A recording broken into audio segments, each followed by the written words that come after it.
Hey guys, if you watch this channel, you might know that the stuff I like tends to be old, discontinued, somewhat obscure, and usually pretty terrible. After all, if this stuff was any good, it wouldn't end up discontinued and languishing in obscurity. Well anyway, here's the Trijicon SRS. The SRS, Trijicon Sealed Reflex Sight, is one of the biggest, most badass, and one of the most expensive red dots ever produced, but it was only available for a couple of years before being discontinued and replaced by the Trijicon MRO, which was a very different sort of red dot. The question is, why didn't the SRS stick around? Was it just too expensive? Was nobody willing to shell out this much money just for a couple of features that honestly don't even really get a lot of use? Or was it secretly terrible, just like its successor, the Trijicon MRO? Come on guys, did you pay attention to the intro? Obviously, it's both. 1200! Rare! R-A-R-E. They don't make them anymore. The SRS was introduced around 2012 alongside the RMR Adjustable. That was the first version of the Trijicon RMR to feature dedicated up and down buttons to adjust brightness, and you might notice those same buttons being on the side of the SRS. Whether that was just done for parts commonality, or if it was supposed to give the Trijicon optics some sort of brand continuity, I can't be sure, but I think it looks pretty cool. Remember that Trijicon is proud of two things. One is redundant sources of illumination, and the other one is a very wide field of view. Now, there are only two ways to get a wide field of view out of a red dot. You either make the window very large, or you try to cheat the lenses a little bit, and then you end up with the god-awful shit show abomination of the MRO. As you can see, Trijicon went with the big window approach first, before later on trying to curve light through a Mario warp pipe with the MRO. The SRS also has a redundant illumination system. It's powered by a AA battery, which is advertised at about 3 years of battery life with a lithium cell. There's also the large solar cell on top of the optic, which is supposed to automatically take over and power the dot as long as there is sufficient light. This isn't like a newer SIG or Holosun red dot with a supplemental solar cell that can actually power the dot completely without a battery inserted. You do have to have the cell inserted for the SRS to run at all. So in theory, the solar panel is supplementing the 3 years of battery life, but it's one of those things where you kind of have to take them at their word. There's no way to know if this solar panel is even real. In contrast to Trijicon's normal business model, the SRS was only available in 2 SKUs. I'm sure there would have eventually been more models if the SRS stuck around for more than a couple of years, but initially it was offered with either the classic Trijicon thumbscrew mount or a QD lever mount made for them by Bobro. I have the QD version, and I can attest that this is the biggest, heaviest red dot I have ever seen. With the QD mount, this thing weighs in at approximately 14 ounces. Just a C-hair heavier than the Romeo 8T, at least when you take all of the flip caps and weird stuff off of the 8T. The SRS did also come with a kill flash. Let's install it now. Oh yeah, that's much less hideous.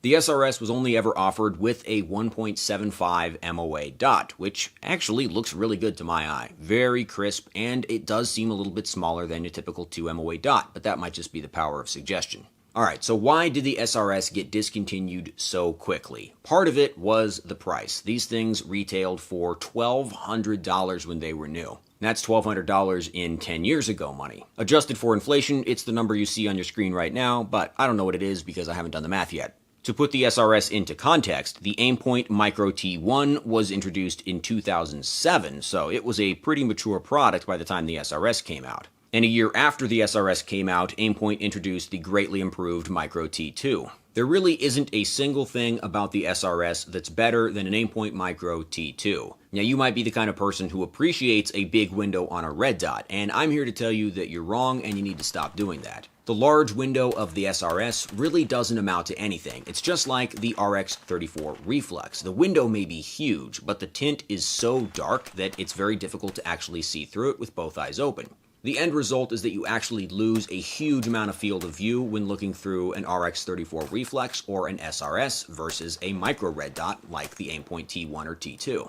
I have heard the argument made that you can take off-axis shots with a large window red dot easier than with a small one. Now, okay, there's 2 problems with that. Number 1 is that rifles don't work the same way as handguns. You are much less likely to be that far off-axis when shooting your rifle. That's more of a factor when comparing red dots to magnified optics like LPVOs or prism sights. The other problem you run into is parallax. The EOTech has had such staying power over the years in part because it has extremely low parallax, meaning you can use the entire window to take a shot and it doesn't matter. The The Aimpoint Micro T1 had pretty bad parallax, but that was addressed in the Micro T2 model. If you remember my video about the MRO, that red dot has appallingly bad parallax, pretty much the worst that I'd ever seen, until I used the Trijicon SRS. There's a sell sheet or a flyer or something like that for the SRS, which I will put on screen now, that advertises it as being parallax-free. I think putting the words parallax-free on the spec sheet for the SRS is actually a crime. I think we have a case here. I'm pretty sure we could sue Trijicon and take them for everything they're worth. That is one of the least true statements I have ever seen any manufacturer make about one of their own products. Yeah, it'd be so easy for me to just, if the dot isn't on target, instead of moving the rifle, just like slightly move my head and I can get the dot on target.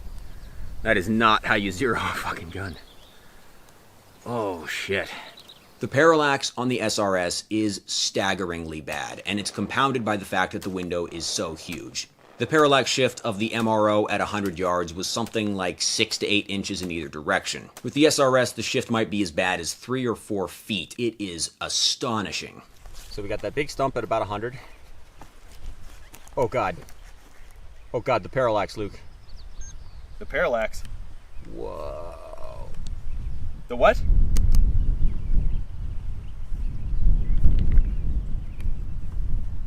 This parallax is kind of unreal, dude. This makes the MRO look relatively competent. Holy shit. And wouldn't it be nice if the hit parade just stopped right there? But unfortunately, this thing had a bunch of other problems. One of them was a really bad internal reflection. When you turn the dot up to high brightness, or when you're in certain lighting conditions, you can see a whole bunch of the circuit board on the inside of the optic reflected in the glass. Get a clean sight picture. Yeah, and it looks like a freaking square too, like a little rectangle. Yeah, it's the circuit board. You can see it's little like, it looks like the missing no from Pokemon. Oh yeah, it really does. Just a red version of it, isn't it? Just a little notch on the bottom corner for no reason. We encountered it in real life, Huff. It proves this is a simulation. Oh, dude, I'm gonna eat so much rear candy. In most lighting conditions, even if you have the dot turned all the way off, you can still see a massive gold smear in the middle of the optic. Somewhat similar to the loopholed LCO, but much worse. Whereas the loopholed LCO has a bit of a gold halo around the center dot, the SRS has a large, distinct geometric pattern. Supposedly, this was introduced in sort of a soft Gen 2 that was rolled out at some point during the SRS's lifespan. I don't know if I have a Gen 1 or a Gen 2. I do know that this optic was serviced at some point later on in its life, well after the Gen 2 upgrades should have been implemented. So this could have been a Gen 1 or a Gen 2. It could have been a Gen 1 upgraded to Gen 2, but from what I've read on forums, the supposed fix of the Gen 2 really didn't make any difference. Alright, but we're not done yet. Around this time is also when red dot flip magnifiers started to become more popular, and the SRS is not compatible with a magnifier. That's kind of a weird statement, right? I mean, I've used a whole bunch of red dots that don't look very good under a magnifier, sort of the older generation aim points like the Pro or the older Holosun or the Sig Romeo 5. Put a magnifier behind those, and it's really hard to get the dot to focus. It looks a little bit oblong and weird. With the SRS, you just cannot focus on the dot at all. You can run through the entire diopter range on the magnifier, and all you get is this massive, transparent red smear across the entire middle of your image. I've never seen anything like it. Granted, the original MRO did not look good under a magnifier, but that was addressed with the MRO HD, which looks phenomenal magnified. In fact, that's one of the reasons I think they sold the MRO HD bundled with a magnifier, just to show it off. The issue seems to be the same one that we saw with the MRO, but on an even larger scale, where the dot does not focus at infinity like the rest of the optic does. Sure enough, if we try to use the SRS under night vision, it's really, really bad. The dot's about 4 times as large as the target. Alright, I'm going to try focusing to the dot, and then collimating the images between my eyes.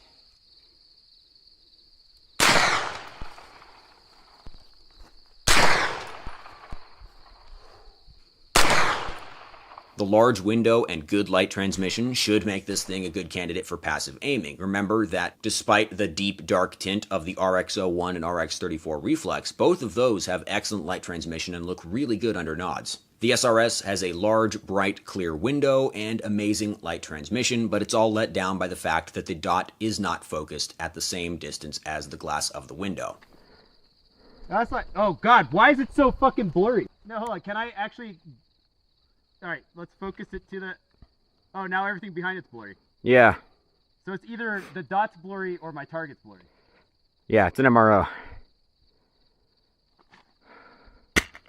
So let's tally it all up. We have quite possibly the biggest, heaviest red dot ever made, with horrific parallax, mediocre battery life, doesn't work with these newfangled red dot magnifiers everybody's getting excited about, doesn't really work with night vision, obscures your target with a huge gold reflection anytime the sun peeks out of the clouds. Oh yeah, and it costs $1,200.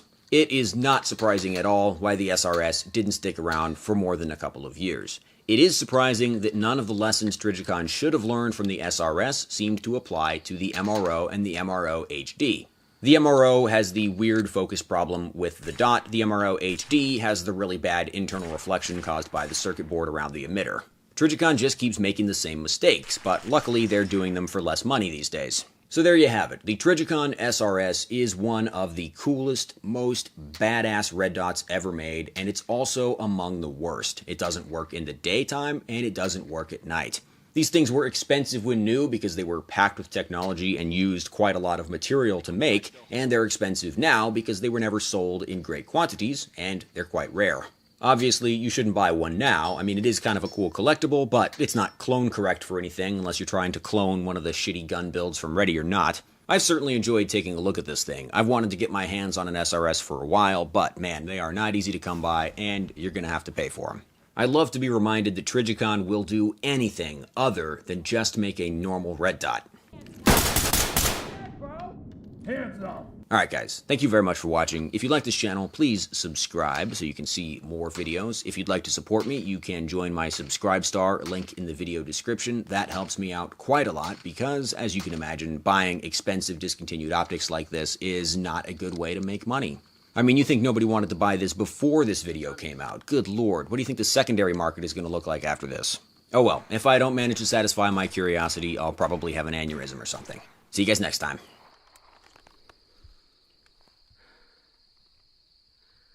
I'm mad.